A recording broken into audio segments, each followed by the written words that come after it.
try to do this one-off here.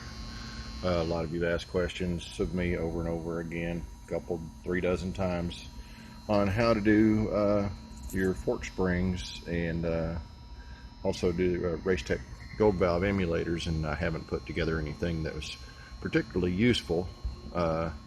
Some detailed pictures and things like that, but you never caught it in action. So we're going to try to make something here that's useful to everybody, so maybe you can refer to it and get your stuff done yourself. These are forks of my 2003 Roadstar 1600. She's got 78,000 miles on it. These are modified with Racetech springs and gold valve cartridge emulators. And I've taken them off the bike because when I'd done that work about 30,000 miles ago, I did not change the bushings that go in here. And those bushings wear down over time. And one of the things that you'll notice that's an indication that you've got a bushing problem is you can either grab the lower leg and move it with the wheel removed and then the bike jacked up, and you'll feel a good amount of movement. But what I was getting from mine was when I hit heavier bumps, or when I was pretty extreme on the brakes, I would hear a chirp in the bottom of one of these. And what's going on with that chirp is that the bushing is no longer taking up the space on the lower end of the fork, and it's allowing the bottom end of the fork around the bushing to contact the inside of the barrel, which gives you a scraping or a chirping noise. So that's what we're going in here for. First thing I do, cleanliness is next to godliness when you're working with seals. So I cleaned all the debris off from the top here that was associated with that, and down around the spring, the seals here at the top of the springs. I'm going to pull those up, and I'll clean again and make sure that I don't have any residue down in there that's causing an issue, or could potentially cause an issue when I'm going back together. Obviously, we'll clean several times in this to make sure that we got everything taken care of. These are off the bike. You need a 24 millimeter wrench. This one right here works just fine for these caps. If you have aluminum caps that are not chromed, it does ding them up fairly easy, and you can put some blue painter's tape around the flats, and it does help from keep your points on your wrench or your open end or anything like that from marring up your caps. So let me get some stuff apart here and move on to the next step. Caps are off. There'll be a washer underneath the cap, between the cap and the spacer, on any installation you do that involves a spacer. This keeps the spacer from grinding into the bottom of the cap and creating debris that can cause issues with your internals. And there's also a washer at the bottom end of this spacer. It doesn't matter whether the spacer is PVC or aluminum, and that prevents any binding or interference between your spring and your spacer. When I set these up for Racetech, I do 20 millimeters of preload, and this is very easy to set up.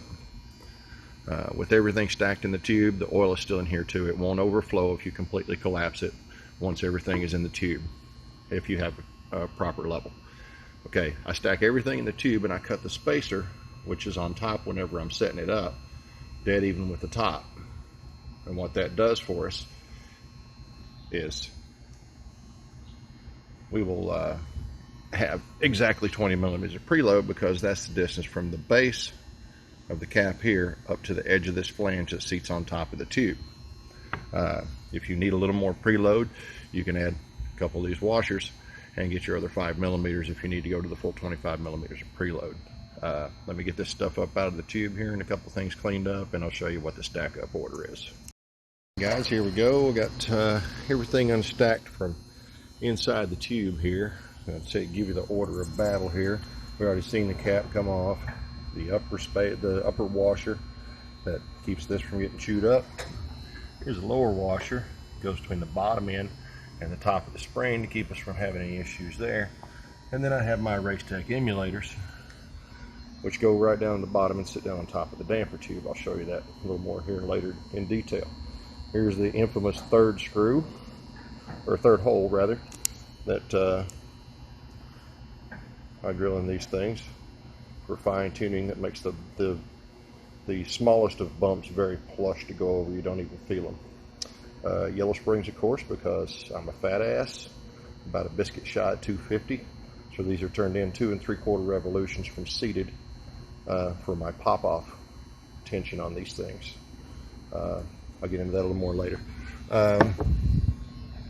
You gotta pull this screw out of the bottom, and that requires a 6mm bit. I use the 3/8 drive impact to take those out because it is the fastest and surest way to do it. If you don't do it that way, then you got to have something to go down inside of this tube, which you can't get enough light in there right now. My camera, hold on. And I have to go down on top of that hole down there in the top of the damper rod to try to hang on to it whenever you take it loose with a hand tool. So I zip these things off, and then the damper rod comes out. Underneath the damper rod is the rebound spring, and the bottom piece that goes at the very base down here at the bottom of the tube is called the oil lock, and I'll pull those out next and show them to you after I get some stuff cleaned up here. Okay, with this baby zipped apart, I'm going to show you a few places that people screw this up from the bottom to the top.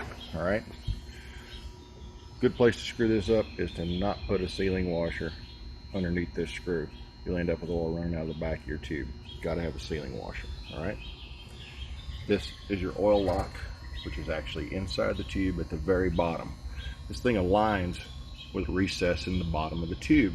It has to be lined up for everything to be the right length. And as you can see, this has some nasty sludge built up in here. This is all the material wearing off from your bearings. This is why I don't recommend trying to change your fork oil without taking this thing apart, because you end up with a bunch of mess like this.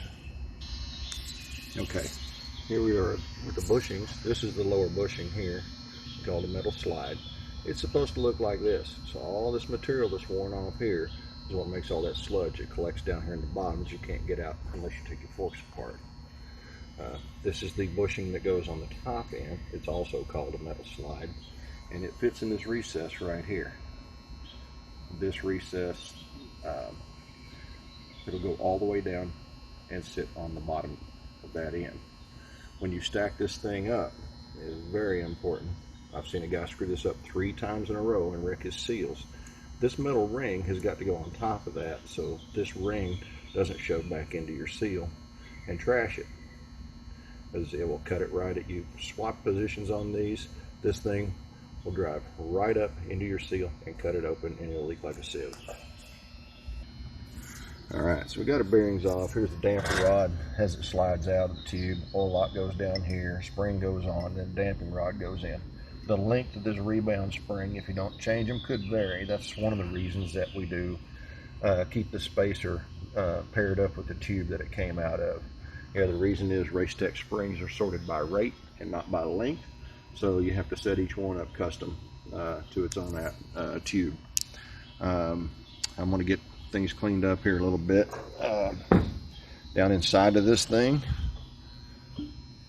you can see some grit and nastiness in here. Just a second, let me find my flashlight here.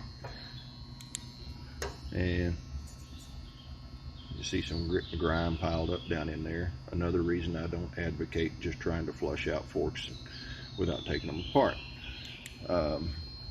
Oil lock is all cleaned up now, and got all the sludge out of it and everything. And it's just a piece of machined aluminum, keeps everything in line. The bearing, you can, as we've seen, this is one side, this is the other side. You can see that material is worn off there. It'll also have a wear pattern on the inside of it. Shouldn't be any nicks, burrs, and dings in there. It should just be a compression set. The upper bearing right here, this is the outside surface of it. They're kind of a brass color whenever you get them anyway, so that's not any kind of an issue there. I've seen them both ways, to where they have this red brass outer coating on them, and I've seen them with a zinc coating on the outside of it. The zinc coating being gone is not detrimental. It doesn't amount to anything. The inside of this one is actually in really good shape, so my total problem overall was the lower bearing and the bottom end. I ride a lot of rough roads, I ride fast, so that end takes quite a bit of a beating. But since we're in here, these things don't cost that much, throw another one at it. quick note here on the Race Tech setup. One of the things it has you do is it has you blow out the conventional damping that's on the fork tube. Now, you don't have this. You have this, you have this, you got the rebound spring in there, which I don't have in place right now. This hole plays an integral part, and it does not get altered. Doesn't get altered because we're using oil viscosity, which goes to 15 weight to control the rebound damping. So that keeps that from having to be altered.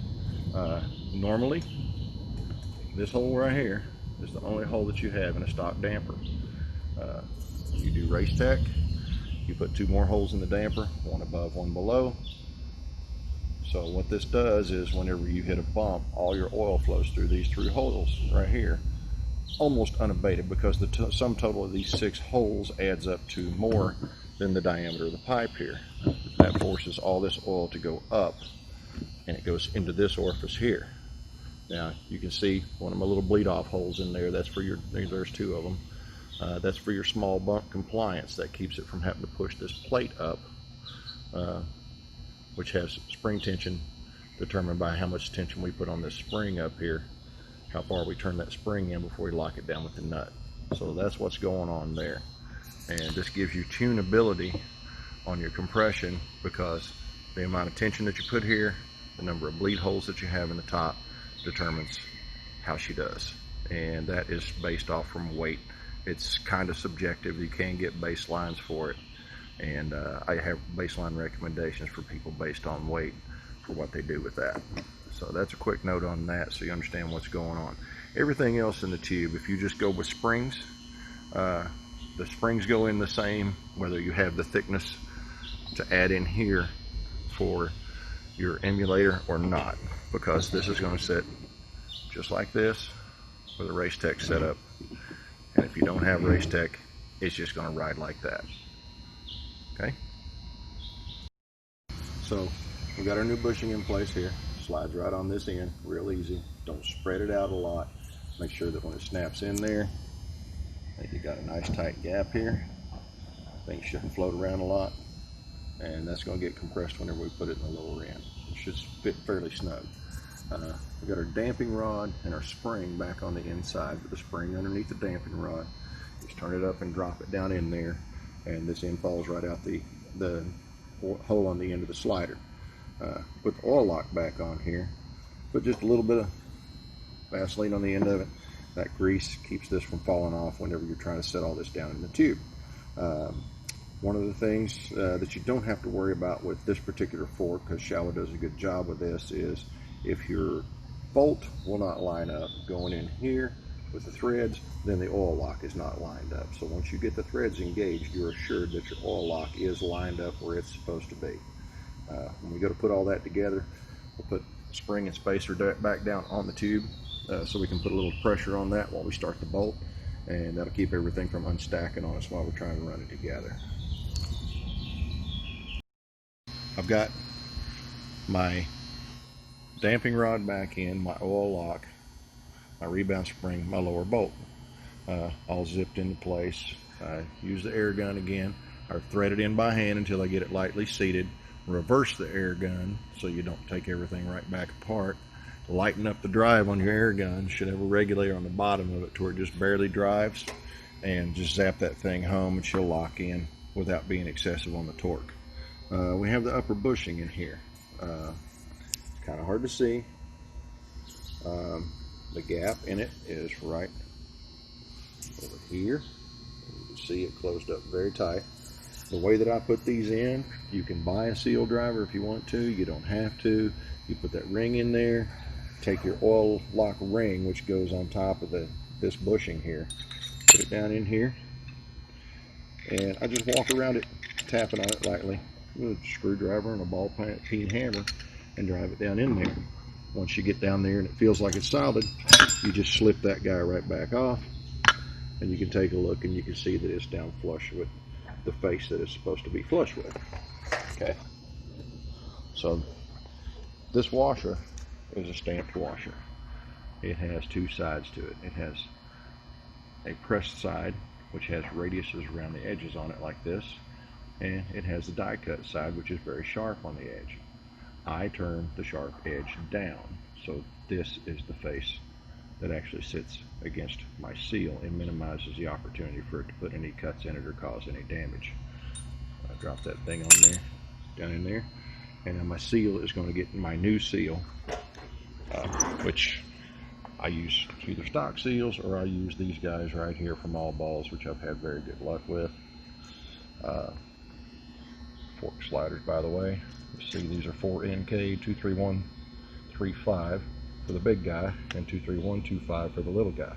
The 4NK is the code for the Royal Star, which is what these parts were originally used on.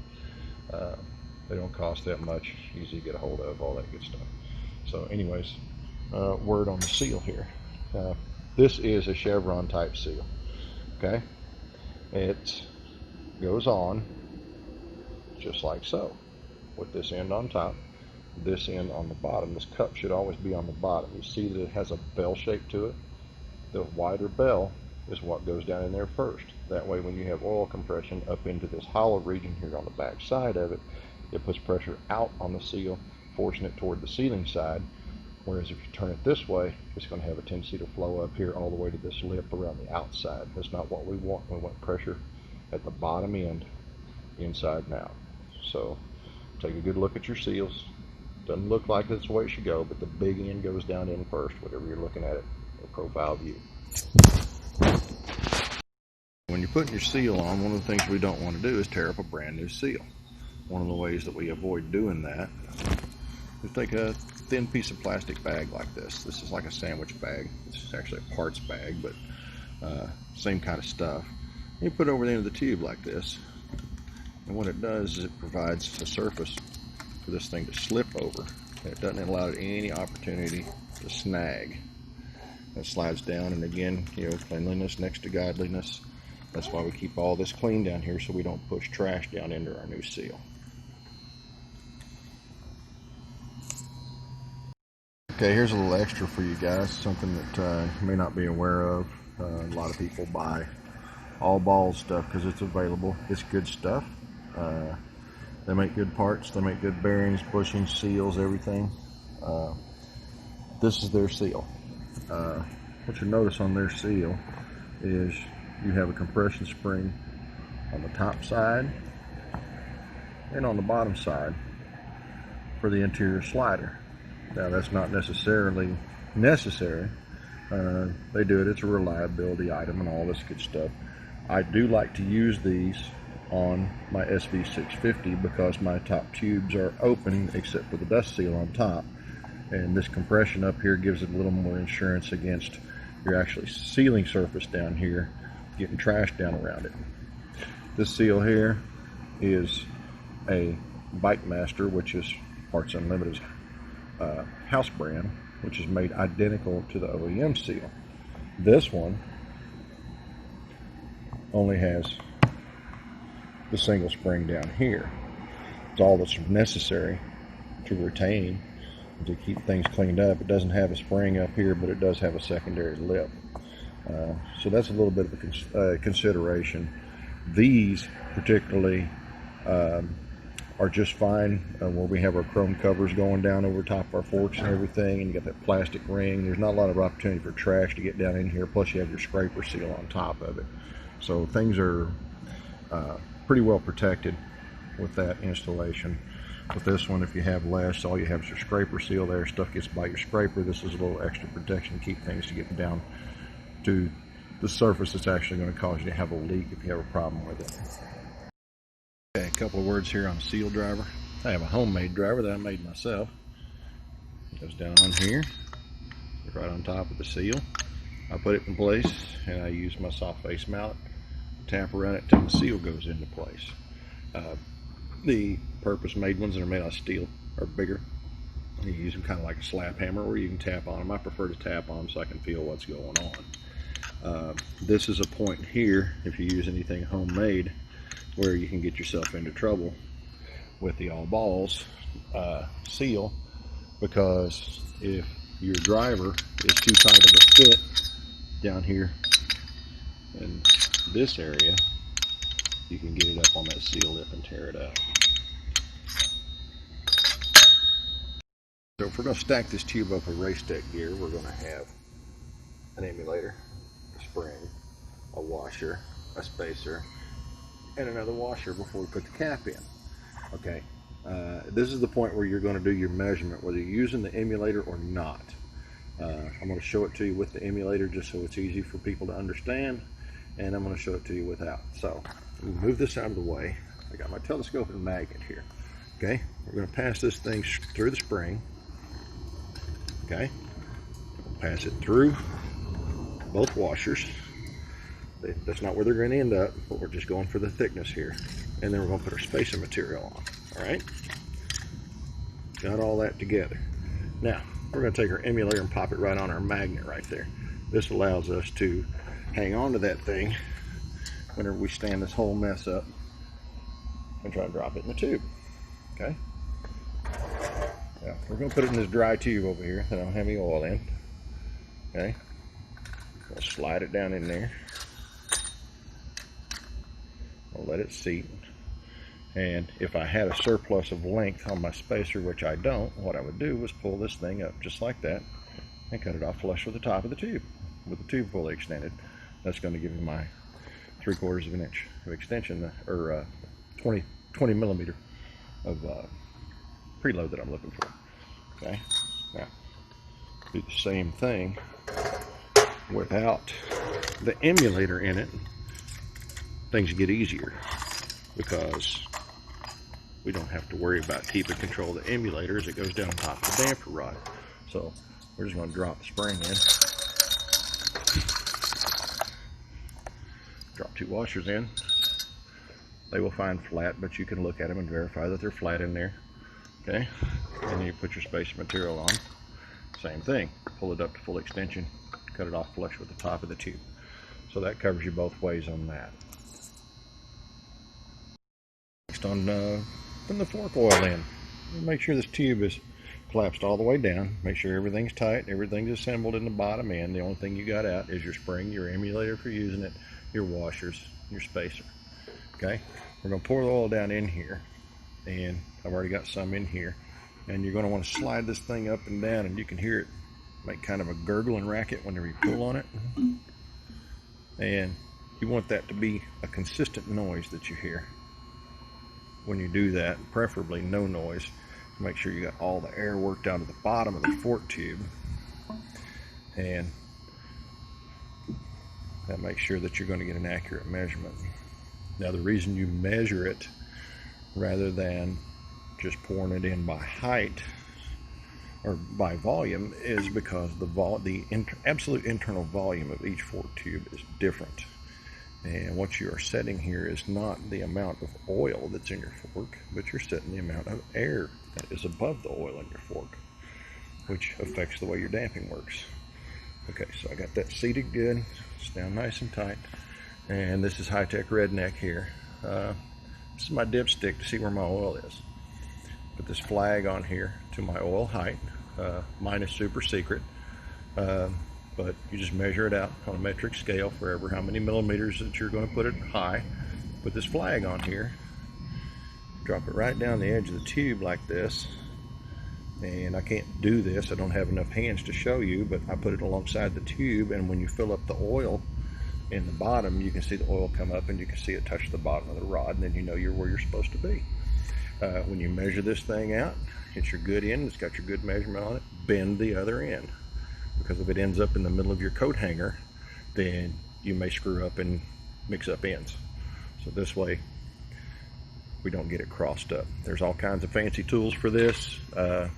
You don't need a fancy tool, you just need a little patience and ingenuity, and you're good. I'm going to go ahead and get the oil height set in both of these fork tubes for now, and then I'll go into stack up. Hey guys, here's a little tech tip. A lot of people have issues with getting the caps back on, finagling with them, pushing on them, everything like that. And one of the things you're doing is you're chasing these really fine threads that are in these things. The way to not chase them is, you see I got a Sharpie mark on these. Don't do this if your caps are brushed aluminum, because the Sharpie will stain the aluminum. We back this cap up with upward pressure on it until we feel it release from the first thread. Just slightly behind that release point, you make an alignment mark. So that's your starting thread on both pieces. Okay guys, so to stack this in here, once you've got your fluid in there and you got your height set and everything, I lay everything out like this. If you don't have an emulator, this is way easy because you just drop the spring in, drop in a washer, drop in the spacer, put another washer on top, and then your cap goes on. To make this easier with the Race Tech, I take my extension magnet here, I'll put it through the spring. Alright, I'm going to put this washer on, I'll put this spacer on. These are already cut because this thing's already been modified, so. And then I'm going to put this spacer on the top. Okay? The reason I do this is because passing a magnet through coil spring is kind of a pain in the ass. It wants to stick to the spring. So I got my magnet hit out here, so it'll just stick right on my bolt on my emulator. When I stand it up, it holds the whole stack up together just the way it goes in. This also helps you guide your emulator down on top of your damping rod nice and smooth. So take the whole mess, get it in here, a little jiggle, you can hear it percolating oil. It's not a big deal, doesn't hurt anything. And they're down in there. Once you got it seated, and when it's seated, the whole works just sits in there like that. Like I say, if your oil height is right, this won't overflow even if you compress this tube all the way down. So you don't have to worry about that. So we're going to pull her up to the top, and it's going to be harder to pull with the oil in there because it's flowing through the orifices and everything. Get up here where it goes, and then we're going to double fist this thing on here to get the cap on. Now I told you earlier that was a 24mm wrench. You can also, it fits quite well, use your handy dandy 15/16 socket or wrench on these nuts as well, in case you don't have a metric wrench that large. Can't really video this because I got to have both hands, so I'm going to go ahead and get the thing together. Okay, got them all together. Once you get them together, stroke them through a few times, them right side up and upside down, just to distribute everything well and everything. Leave them setting up for a minute. You can leave them upside down for a minute, see if you get any oil up around your seals here or anything, just to check things out before you put all of it back together. And here's another thing for you guys that run the covers: make sure that you got these little nylon rings in here, because if you don't, you can get a clang and then scraping noise and all kinds of stuff like that we don't like to hear on our bikes. They make enough racket the way it is. So hope this video helps somebody out, and you guys knock them out, ride safe.